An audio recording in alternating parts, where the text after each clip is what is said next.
What is going on, guys? In today's video, we're going to be doing a patch note rundown. We've had the patch notes come out today, and I know most other content creators have done a full rundown of the patch notes. I wanted to just break it down into kind of bite-sized chunks and kind of give you the information in that way. Instead of just giving you a 50-minute video, I'm going to try and get it done in under 20, which I think is definitely feasible. So guys, without further ado, let's jump into it and see what we've got coming over the next few days. So, as I mentioned, it's going to be a patch note rundown. We're going to start go into and tell you what exactly we're going to talk about. So it's called Reap of the Flesh Harvest. We're going to be going through the major update itself. We're going to be going through the new legendary gems. The cycle of Strife, it's obviously had some changes.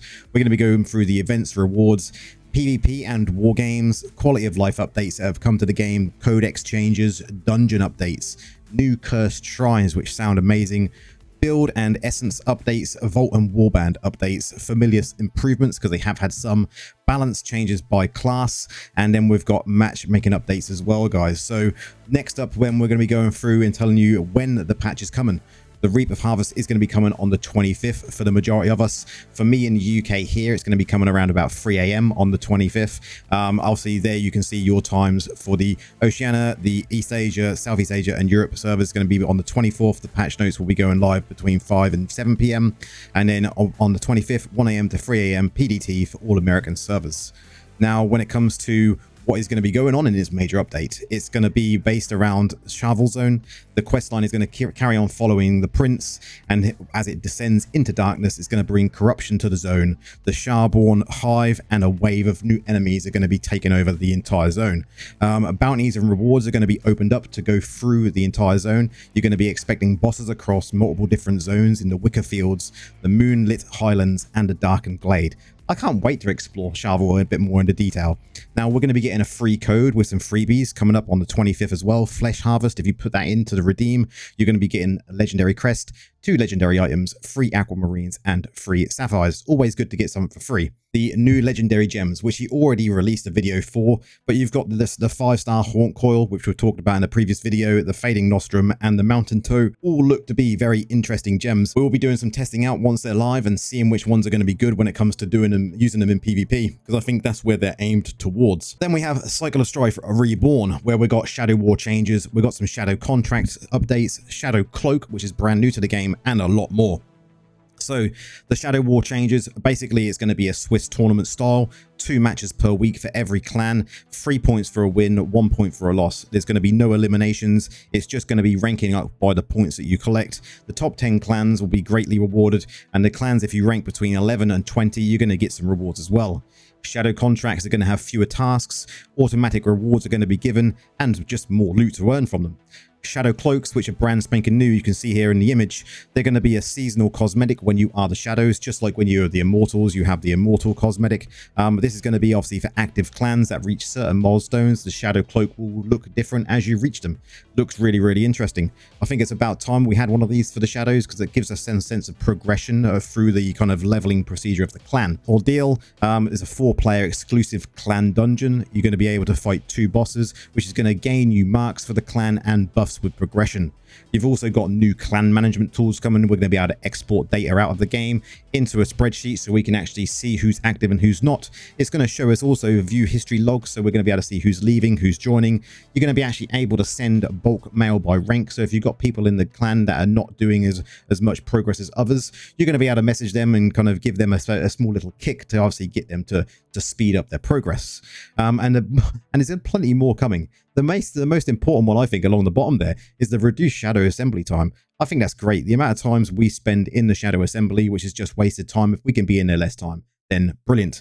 Events and rewards here. So we've got the new event, the Festival of the Ancient Moon, coming on the 1st of October to the 15th. It's going to be rewarding you things for doing daily and weekly tasks such as Ibens, Ereban, and Abyssal Verge. You're going to be able to collect runes, aspirant keys, crests, telluric pearls, and a lot more. We also have a battle pass of 44 coming up, which is in the image there to the left. It looks pretty cool. We'll have to wait and see what we have in game, because sometimes it does look different. Obviously 40 ranks, going to be rewarding you hilts, crests, legendary gems, and gear, and lots more.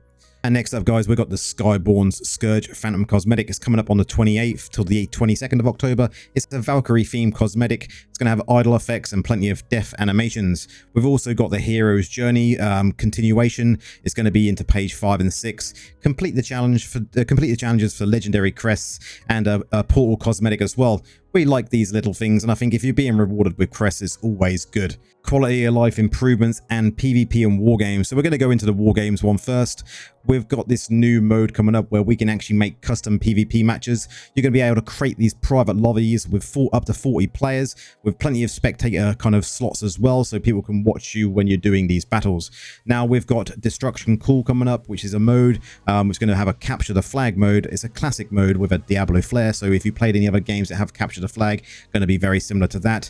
Also on Destruction Call, we're going to have Slayer. This is purely a team deathmatch mode, which is all about killing the enemy team. I think that's great. I think a lot of people do focus on that side of it in the battlegrounds, so having a mode that can actually be done in a custom mode, I think it's going to be very, very popular. Tower War as well, capture and hold objective points, which is what we're always been used to.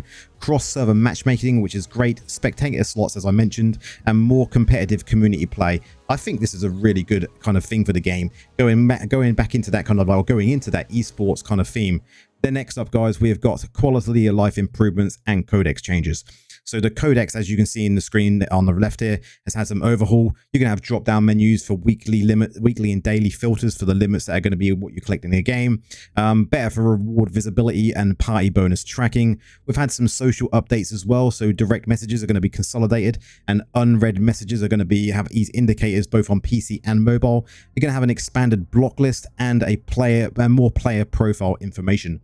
Party Finder as well. Quick join for terrorists. Team classmate info, so you're going to be able to see what your teammates' classes are much easier instead of just looking at the actual frame. It's going to be able to show you what they are. Auto accept invites and a 30-minute timeout for older invites as well, instead of it staying on someone's screen. We're going to have a random replay dungeons as well, which I think is the big quality of life thing. I wish if I was just going by myself, I didn't have to come out of the actual dungeon and then go and queue myself back up. Just a replay is definitely needed, which is what we're getting. So back to back with no interruptions. Next up, dungeon updates, guys. The general flow of dungeons. They've had shortened dialogue, cutscenes have been reduced, invisibility phases have also been reduced, faster pacing across all dungeons. This is about time. We needed this. The amount of dungeons we all do, especially when we're spamming them out, and the amount of wasted time is just unbelievable. We've got Rapids here is going to get a 4-second delay removed, so smoother timing for faster runs. Silent Monastery. The boss teleport triggers have been fixed. No teleports on quick kill. No early teleports on quick kills. Dread Reaver has also had a cuts on it to do with dialogue after killing the captain. Less time just waiting. You know, I find that when you do Reaver, you're just sitting there on the boat, and it's just, yeah, what is the point? You know, there's a parts of that which could be completely cut from the dungeon, in my opinion. Sacrificial power is also getting some changes to the player HP you lose. It's going to be more risk but higher reward apparently in a lot of these things now. But we've also got a new a fix coming to dungeons, which is basically going to be called Erratic. The Erratic Assault. As multiple optional bosses throughout portals for extra loot and difficulty. I'm always up for them bringing more fixes into dungeons. I think they're great. Some of them are really bad, don't get me wrong, but most of them do serve a purpose. Cursed Shrines, guys. This is something completely new to Diablo Immortal. I'm used to in games that I've played, like Diablo 3, it had different types of shrines, so getting these is going to be cool. More shrines is always good. I wish they'd put a Goblin Shrine in. So we've got an Elite Shrine. It spawns an Elite pack, enemies that are stronger than we ever used to before when it comes to these. It's going to end in a massive wave of enemies and hopefully plenty of loot rewards. You've also got a Split Shrine, which duplicates enemies into mirror copies. Because they're mirroring each other, you're going to get double loot, and it's obviously double danger. You've got one that's called Shared Traits, which is going to have a red aura around the floor, or red aura around a shrine, and it's going to have exclusive monsters for you and your team only. Bigger rewards if conquered. So hopefully this is going to give us some good loot, or at least good materials that we can then upgrade our gear with or do enchanting with, right? We've got build and essence updates coming as well, guys. So build recommendation system is going to have an upheaval, really. You're going to have this community tab where you're going to be able to save builds with names, descriptions, and share them publicly. This is great for creators like myself to be able to share our builds in game so people can actually just copy the loadout. I don't know how many we're actually going to be able to save, if it's going to be just one or if there's going to be multiple different loadouts we can save. I hope it's multiple, because I'd like to go in there and save all my necromancer ones so people can go in and just test them out. Talking about testing, you're going to be able to test these builds in a trial room before actually getting the items as well. So you'll be able to see what the build is like before you go and decide to, test it out and collect all the items for yourself. You're going to be able to track the gear. If you do want to use that build, you're going to be able to track your progress in getting that gear and the gems that are included in that build kind of tracker. And so you know exactly what you're still going to be aiming to get, which is going to be great for new players.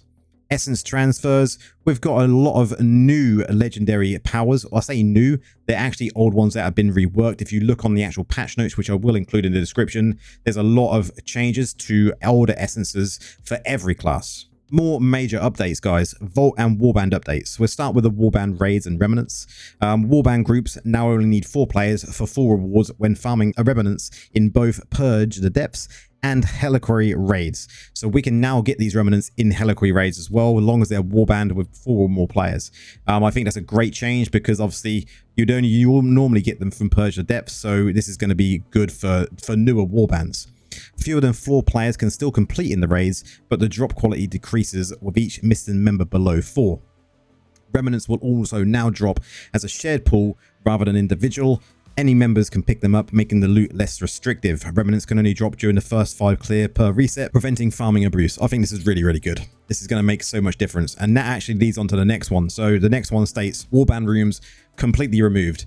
I think this has been a system that we've asked to go into the armory for a long time, but now it's been removed. Hopefully this is going to be able to, God, I don't know how many pieces of remnants you're going to be able to select, but I think it's a really good quality of life change. So the old Warband system has been fully removed for simplicity.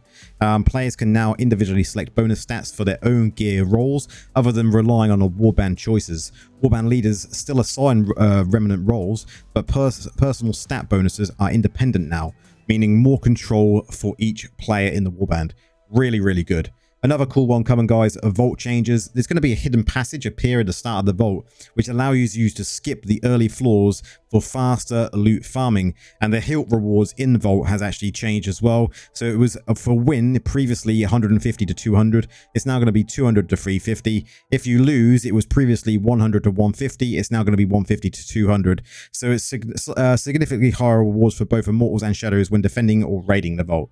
I think this is good change when it comes to the vaults. It hopefully will give more, I suppose, incentive for people to go in and do the vault, because I think we should be doing it. Familiar improvements. Just a quick rundown on what this one is. You've got conversion changes. You're going to have better control over random rolls with fewer wasted high tier familiars, because at the moment when you actually convert them, sometimes you will actually end up losing your good one and getting a bad one. So this conversion change is going to be really good. Some trading rules have been updated, so new bidding system, pricing caps, prevent instant sniping from the actual familiar trader. I think that has always been something that people log on and try and snipe the good ones that are in there, so hopefully this will prevent that.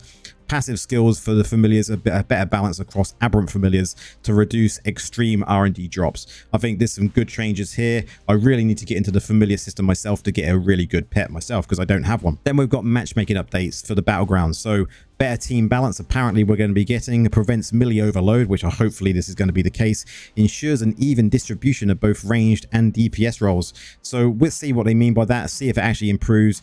As you start playing the patch, guys, I would like to hear your opinions on that with the battlegrounds. So do feel free to jump into my Discord or jump on the comments here to let us know how that's going.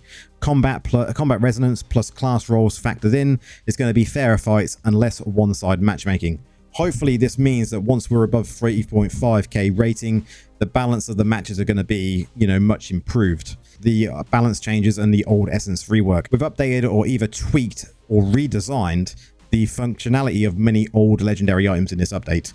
You will see the new legendary item descriptions and the updated skills, and a few numeric balance changes that would be caught in the wouldn't be caught in the legendary description. These changes aim to bring back some old popular builds or even introduce new builds. See the patch notes in the description for all the class changes. I'm not going to go through them all. I think that is all we really need to cover on that. If you do want to go read all of the class changes, check out your class, see what changes are coming to the older essences, then please do so.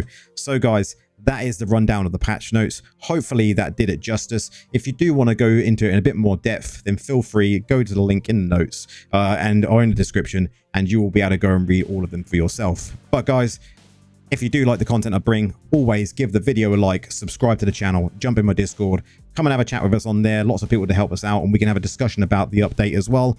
And if put it in the comments, what do you think about the update in general? What do you think about the rundown of this this update with this different style of video for how long this patch notes is? But guys, we'll see you in the next one. Enjoy the update. See you on the live stream on Wednesday. Peace.